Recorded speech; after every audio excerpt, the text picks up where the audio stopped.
إلى هذه أحوال كنت صلى الله حضرتنا بالمصطفى رسول الله صلى الله عليه وسلم وإلى إخواني من الأنبياء المرسلين والشهداء والصالحين والملائكة المقربين خصوصا Sayyidina Al-Akbar Imam Junaid Al-Baghdadi wa khususan yang santri mulim Syekh Abdul Halim Mublus Ramam baik ibn wajim wa duratim walim Al-Fatihah.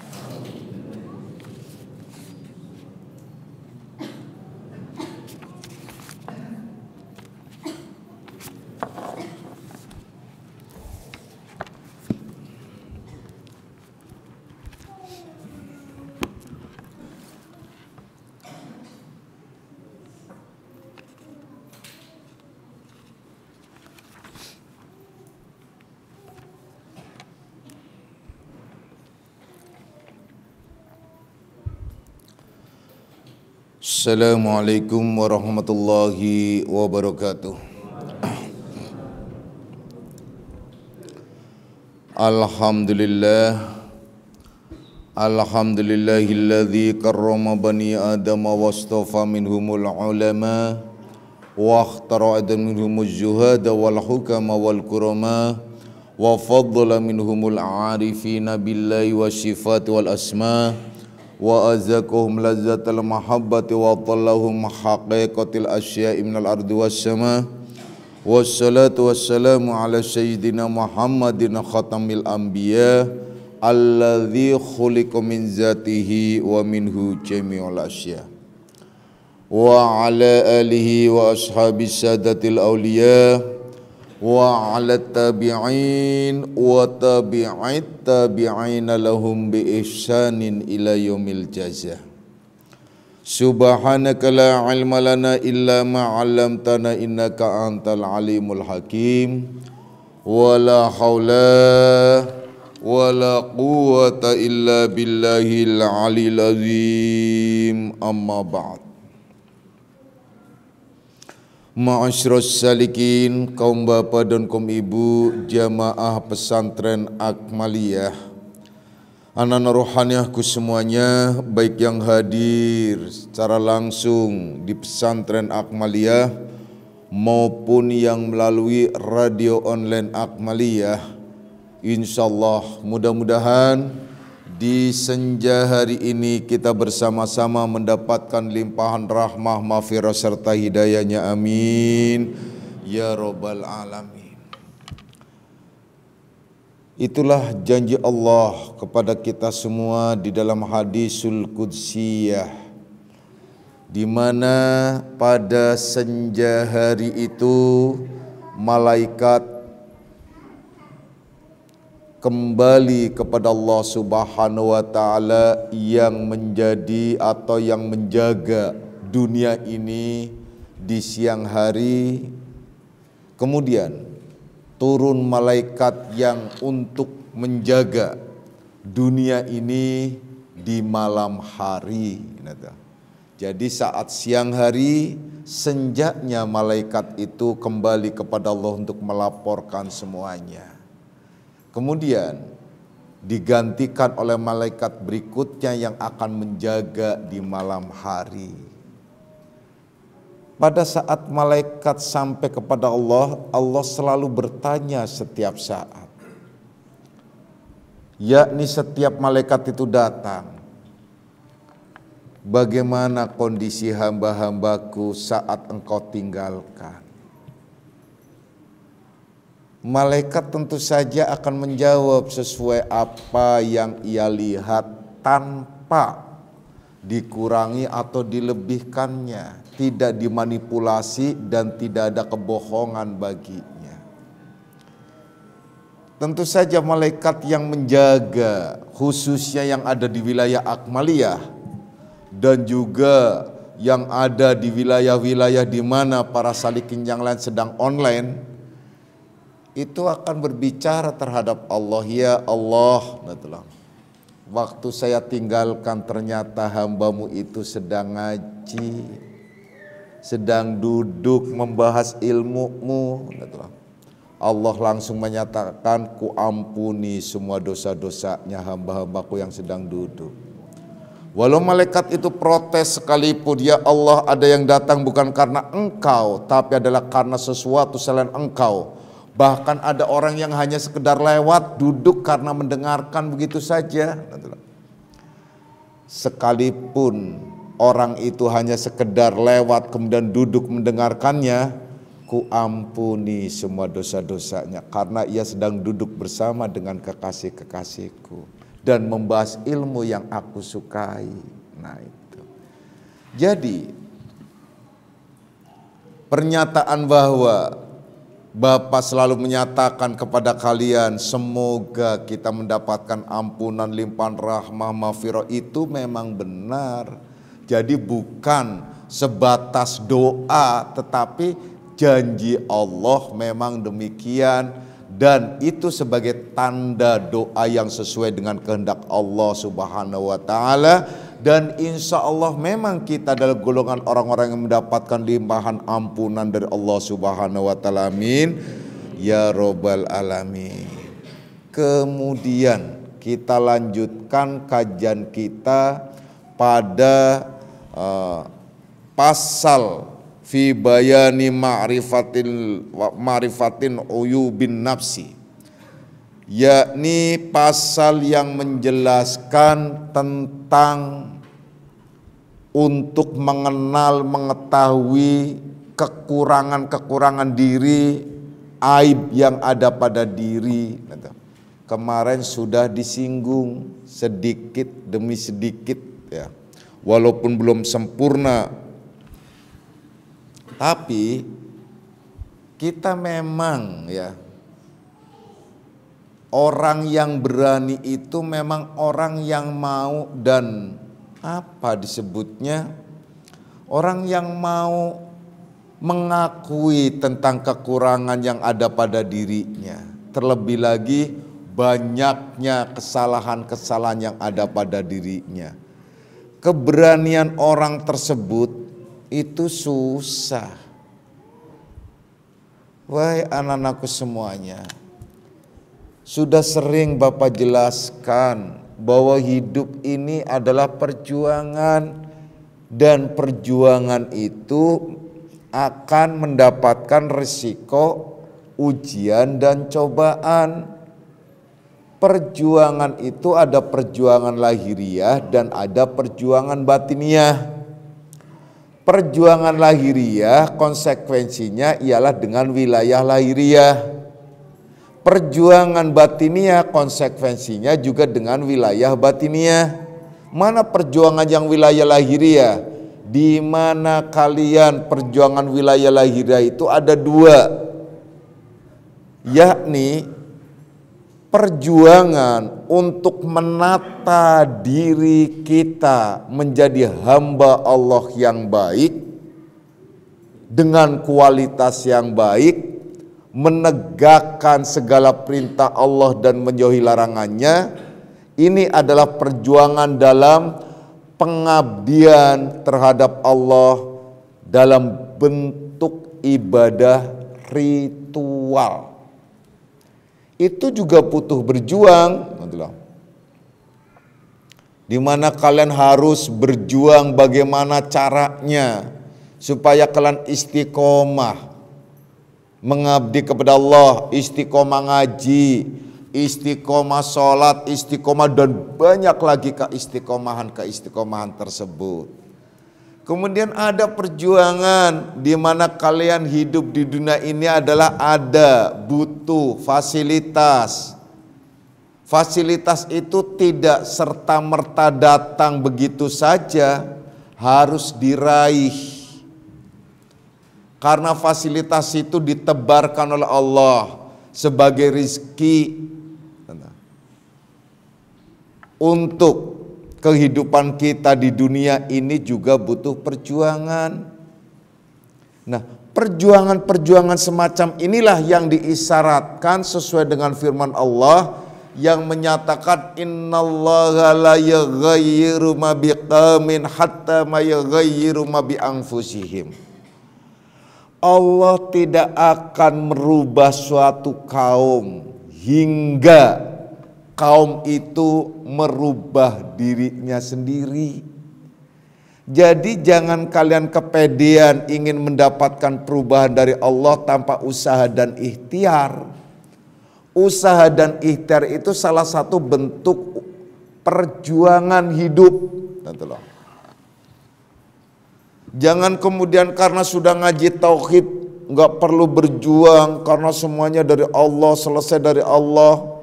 Ini orang yang sikap pandangnya keliru. Bukan berarti orang yang sudah ahli tauhid kemudian diam.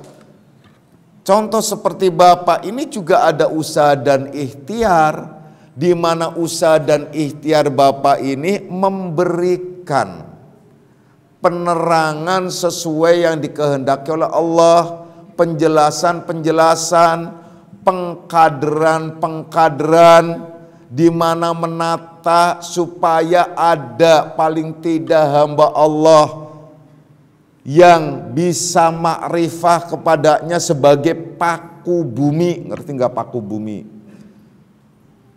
Sebagai poros, salah satu di antara kekuatan. Karena apabila sesuatu apapun tidak dipaku, tidak dipatri, itu persoalan. Orang-orang yang makrifah kepada Allah itu sama dengan ia mematri, memperkokoh, atau memperkuat, atau memperpanjang umurnya dunia. Allah pernah menyatakan, aku hendak menghancurkan, menghukum suatu kaum di suatu desa atau suatu negeri atau suatu perkampungan. Tapi dibatalkan oleh Allah karena ada orang-orang yang disebut kekasih Allah yang sedang berzikir, yang sedang mengabdi kepada Allah. Itu salah satu contoh. Andai saja sudah tidak ada yang ingat kepada Allah, niscaya Allah akan membumi hanguskan dan meratakan bumi ini. Nah, ini juga tugas dalam bentuk usaha dan ikhtiar. Wahai anak-anakku semuanya, jadi usaha dan ikhtiar ya. Suatu saat target saya itu, target Bapak itu dengan tim kami ini minimal pada saat jasad Bapak tidak ada, ini ada yang makrifah. Agar ada satu kekuatan di bumi ini lagi. Ini minimal makrifah, walaupun makrifahnya itu adalah masih tahapan awal sekalipun tak mengapa. Andai saja tidak ada yang makrifah, paling tidak ada orang yang selalu berzikir ingat kepada Allah. Itu minimalnya. Kalau hanya sekedar percaya, itu adalah awal. Dan itu mubtada disebutnya, pemula, tidak dalam hitungan kalau hanya sekedar iman. Tapi aplikasi dari iman itu di mana ia melakukan zikir, di mana ia tumbuh rasa cinta yang menggelisahkan, rasa takut yang menggetarkan. Semua itu tertuju hanya pada Allah Subhanahu wa taala. Itu yang sesungguhnya. Ini bentuk usaha dan ikhtiar. Jadi jangan kalian kira bahwasanya mursyid para arifin billah itu tidak ada usaha dan ikhtiar. Usaha dan ikhtiar menjaga kesejahteraan dan keselamatan bumi tanpa harus orang banyak tahu, tidak penting. Itu justru perbuatan yang ikhlas, perbuatan yang tersembunyi.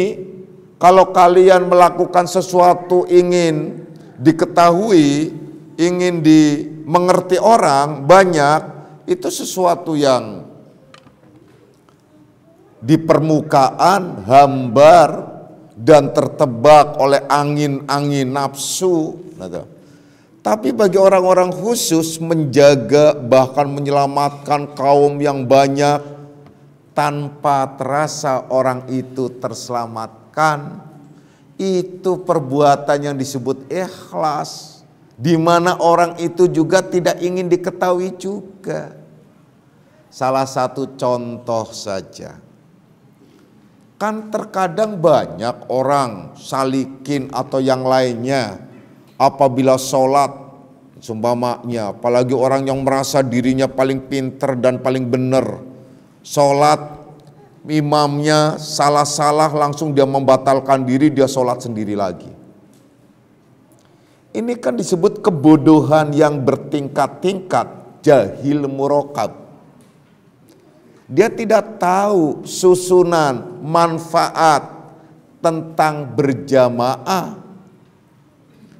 Kalau dia tidak jadi imam, dia tidak mau sholat, contohnya. Ini kan keliru. Atau merasa dirinya paling benar sehingga tidak mau bermakmum, itu juga kebodohan.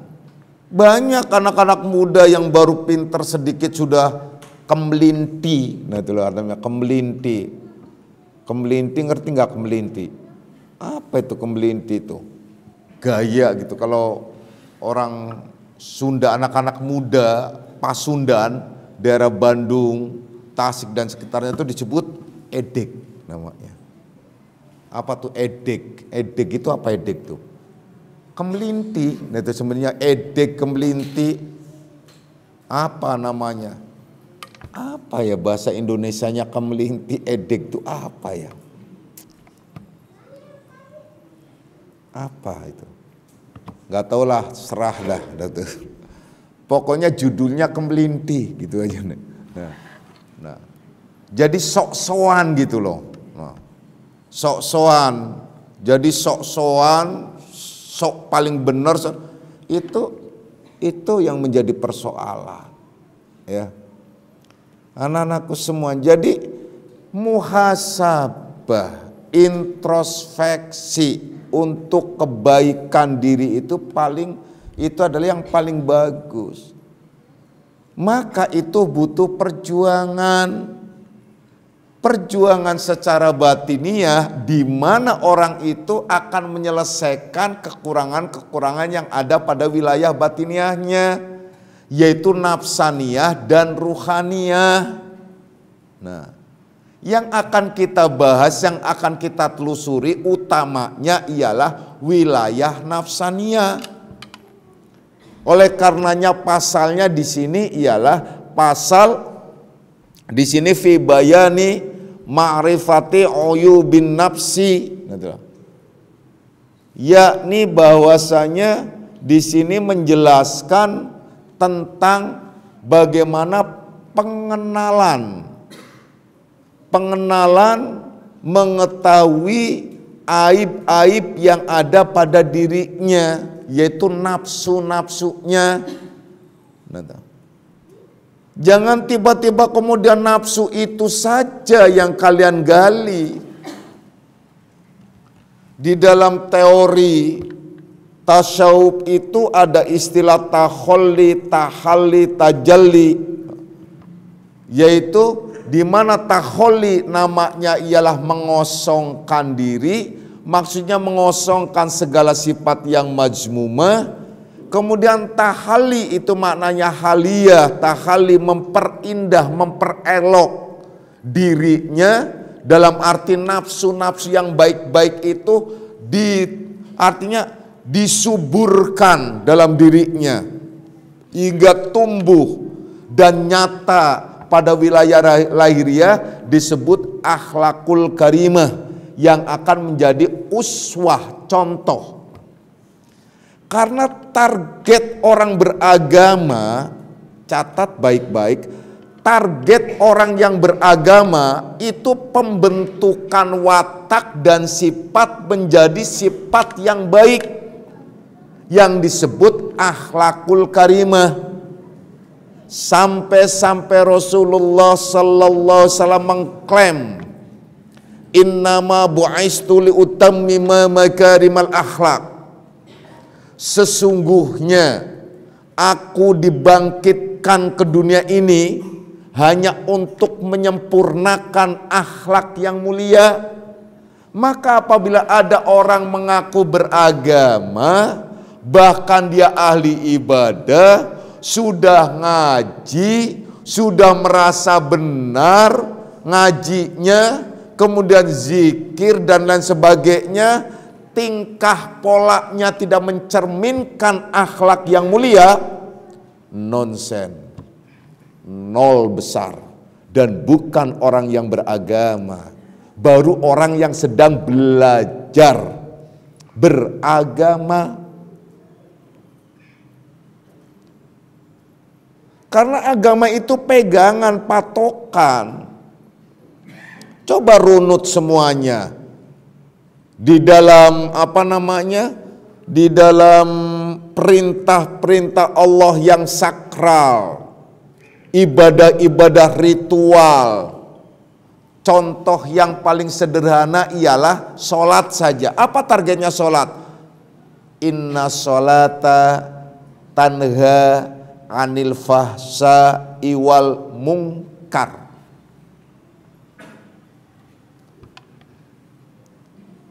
Jadi sesungguhnya sholat itu dapat mencegah perbuatan keji dan mungkar. Keji itu wilayah batiniah, fahsa. Sedangkan mungkar itu adalah kemaksiatan yang lahiriah, yang terlihat.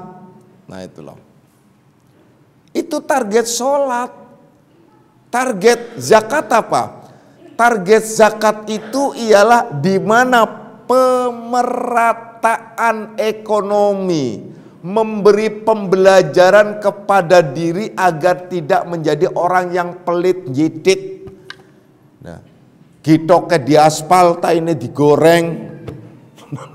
Ya, itu istilahnya tuh begitu. Itu dalam bahasa apa tuh? Bahasa Timur Tengah.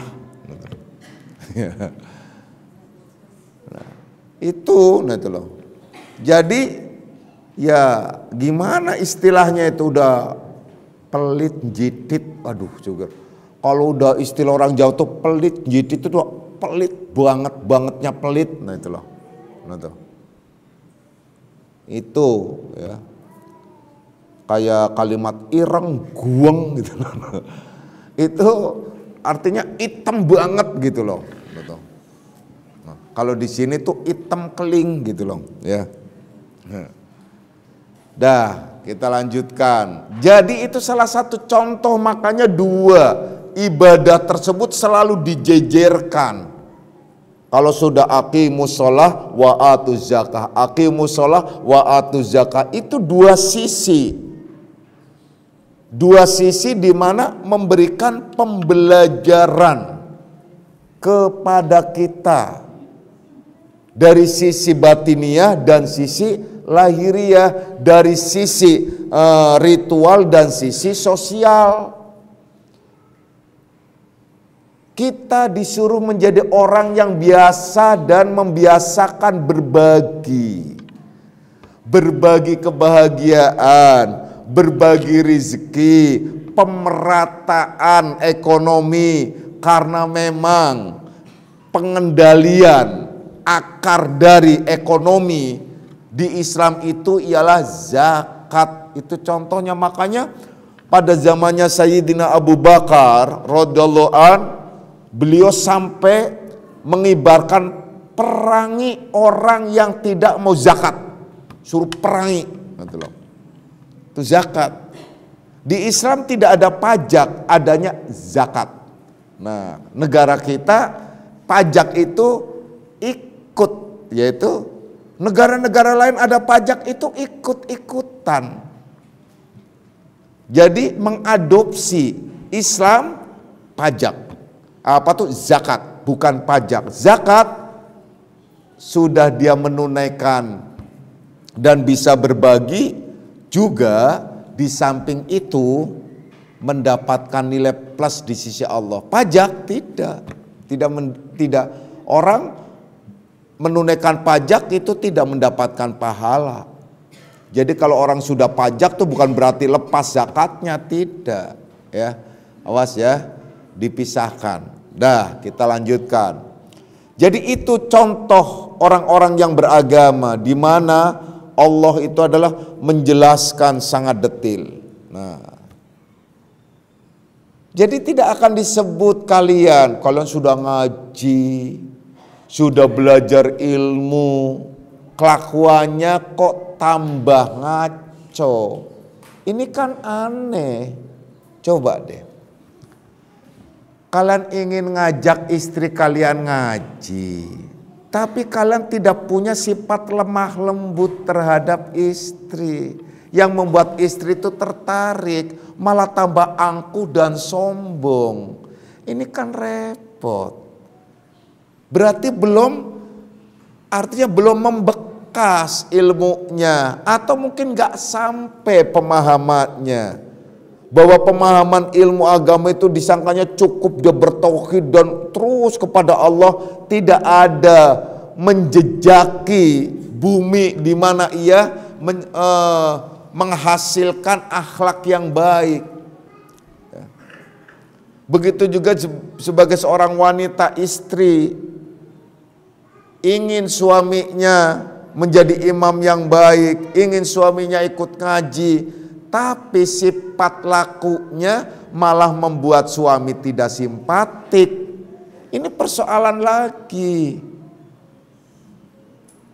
Sampai dalam hal ini Rasulullah Sallallahu Alaihi Wasallam menyatakan, didatanginya Islam, dicintainya Islam, banyak orang berduyun-duyun masuk Islam, itu bukan karena sesuatu yang lain, tapi karena melihat akhlak di antara kalian. Tuh. Jadi akhlak di antara para sahabat yang dicontohkan oleh Rasulullah Sallallahu Alaihi Wasallam sebagai contoh yang paling sederhana saja. Contoh, pernah kami jelaskan kepada kalian. Pada zaman itu Rasulullah Sallallahu Alaihi Wasallam itu selalu kalau datang atau kalau mau sholat ke masjid, itu selalu jalan kaki. Kenapa beliau suka jalan kaki? Karena dulu belum ada mobil dan motor. Nah itu, kalau ada ya tentu bisa jadi beliau pakai Harley, bukan pakai kuda. Wah, motornya Harley, gitu loh.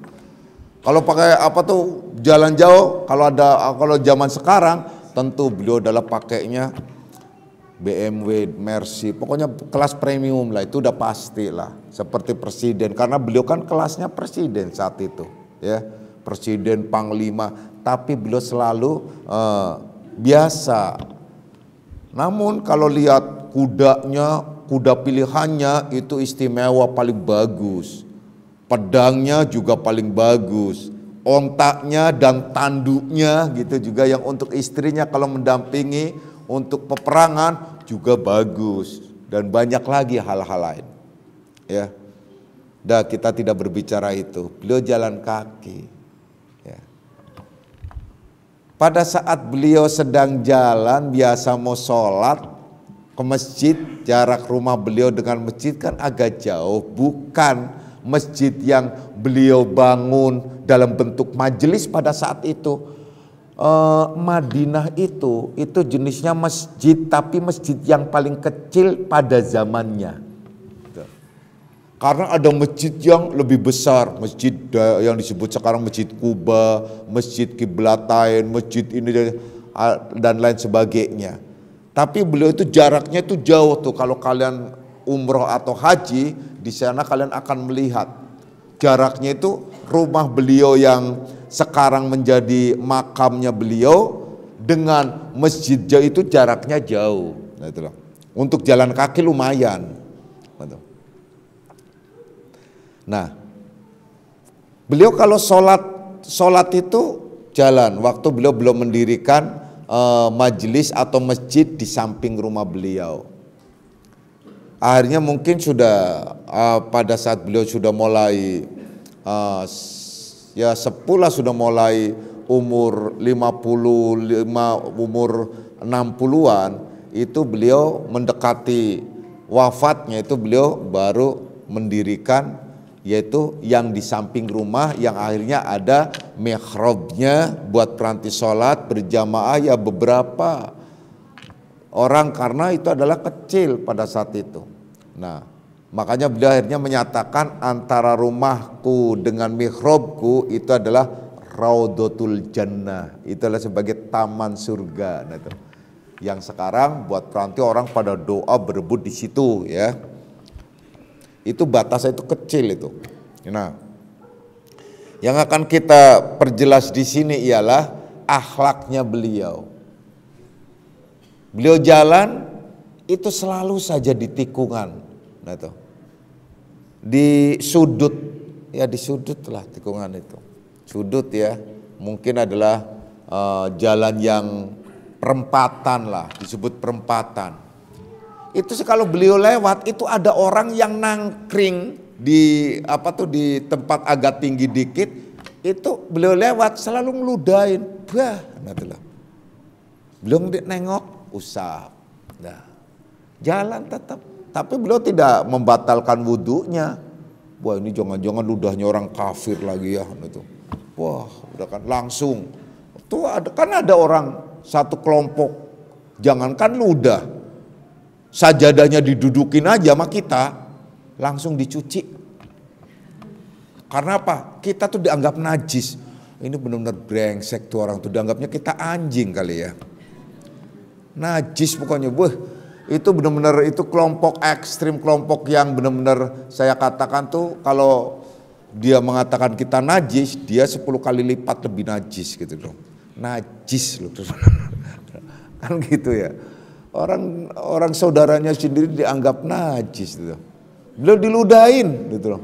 Beliau cuma mengusap, cuma ucapannya apa? Sambil diusap, alhamdulillah, dicium ludahnya. Masih bau ternyata. Kan? Apalagi yang ludahin itu habis dari RJ. Tahu RJ? Wah, rakyat jengkol. Ya, dari RJ sana Republik Jengkol itu wah udah lumayan deh kan, diludain. Makannya sih nggak bau, sampai di belakang, ampun dah, kayak terminal. Dah, itu diludain begitu terus-terusan. Tiap hari diludain. Tiap diludain beliau ngusap aja. Alhamdulillah. Itu diperhatikan. Itu sahabat itu bisa marah itu. Kalau lihat itu marah. Tapi Rasulullah nggak usah. Akhirnya suatu saat beliau lewat, tidak ada yang ngeludain. Beliau cari-cari. Nah itu, mana yang biasa ngeludain saya, langganan saya tuh. Cari-cari, jadi ketagihan ternyata beliau diludahin tuh. Nah kalau kalian gimana coba? Jangankan diludahin baru dikatain aja, udah ngambeknya sejagat gitu loh. Udah marahnya berhari-hari gitu loh. Baru dikatain, padahal kalau dikatain itu dibalas dengan kata-kata lagi kan enak. Kalau seumpamanya contoh, kalau dikatain jelek lo, balas lagi jelek juga lo, jelek 2 kali lagi, jelek 3 kali, untung 1. Nah, itu loh. Kan enak sebenarnya. Ya. Jadi nggak usah dibalas dengan yang lain kan. Itu contoh. Beliau cari-cari, akhirnya tanya sama orang yang dagang deket di situ. Orang yang biasa duduk di sini tuh, di situ tuh di perempatan itu kemana ya? Oh si Fulan gitu. Ya Rasulullah, iya. Gitu. Itu sih katanya sakit itu dari kemarin tuh. Gitu loh. Lagi sakit, oh ya sakit. Rumahnya di mana? Oh di sana, di sudut desa ya Rasulullah. Oh iya. Beliau nggak jadi sholat, balik lagi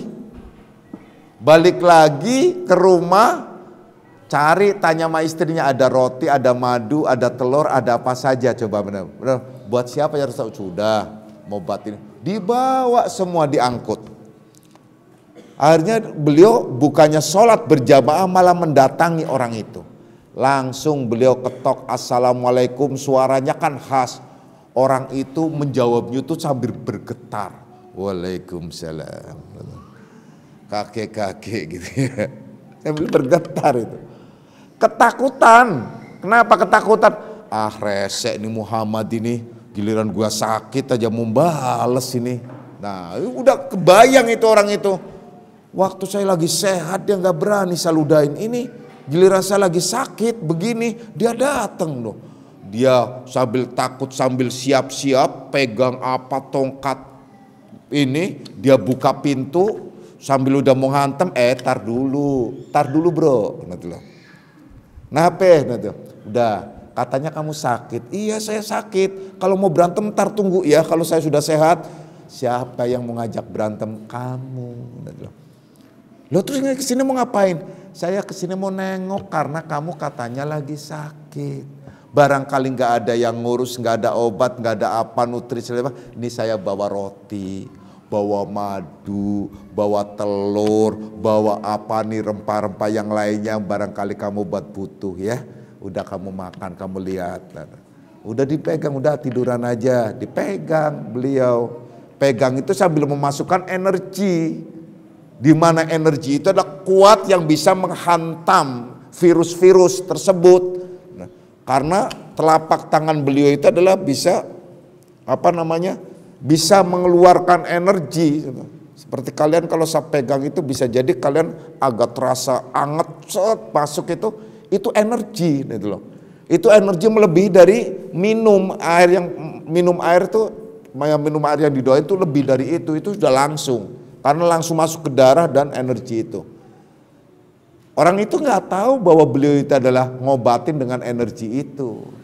Akhirnya orang itu ya mengatakan ya terima kasih dan sebagainya. Terus Rasulullah pergi baru sholat, sahabat pada tanya kok tumben terlambat ya Rasulullah. Itu adanya. Oh sih itu orang munafik macam-macam dan lain sebagainya lah. Ternyata tidak lama beliau itu adalah selesai sholat. Orang itu datang tergopoh-gopoh. Ya Rasulullah saya minta macam-macam cerita ternyata. Dan dia orang itu cerita kemana-mana juga.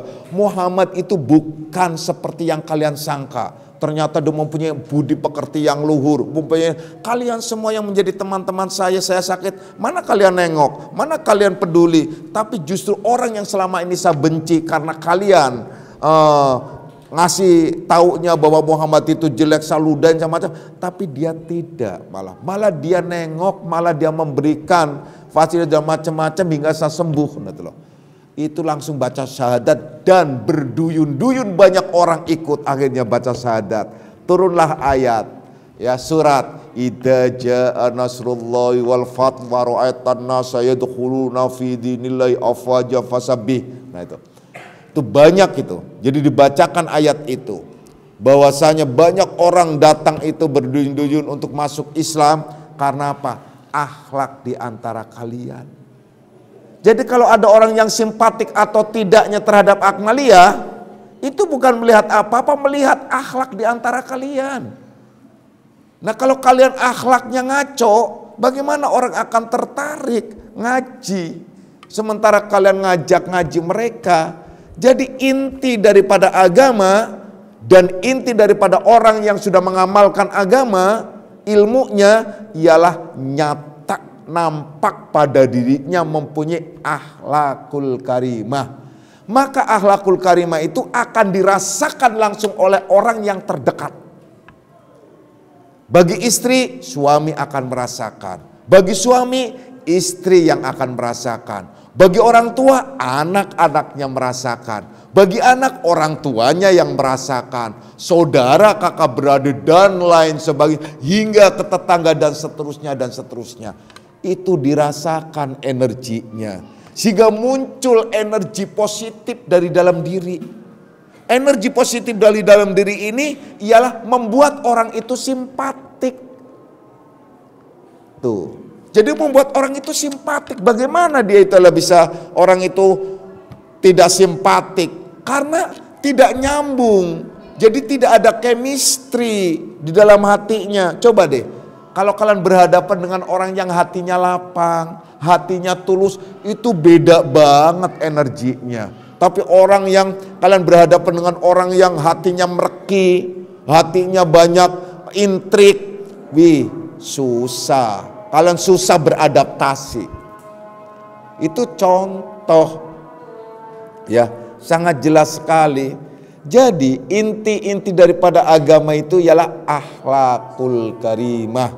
Maka mari kita bangun akhlakul karimah dengan cara kita introspeksi, kita mawas diri, kita melihat, kita memperbaiki, kita menata, terutama ialah keburukan-keburukan aib nafsu yang ada di dalam diri kita, yang akan kita bahas lagi pada kajian-kajian yang akan datang. Karena ada beberapa perkara yang harus kita lakukan, ialah di sini Imam Ghazali menjelaskan, ya, dalam kitab Ihya-nya itu 4 perkara yang harus dilakukan bagi orang yang ingin bersih hati dan jiwanya. Semoga kita golongan orang-orang yang dibersihkan oleh Allah Subhanahu wa taala. Amin ya rabbal alamin. A'udzubillahi minasyaitonirrajim. Bismillahirrahmanirrahim. Raditu billahi rabban dinan wa bi Muhammadin nabiyya. Asyhadu an la ilaha illallah wa asyhadu anna Muhammadar Rasulullah. Hadanallahu ikum ajma'in wa lafu minkum. Assalamualaikum warahmatullahi wabarakatuh.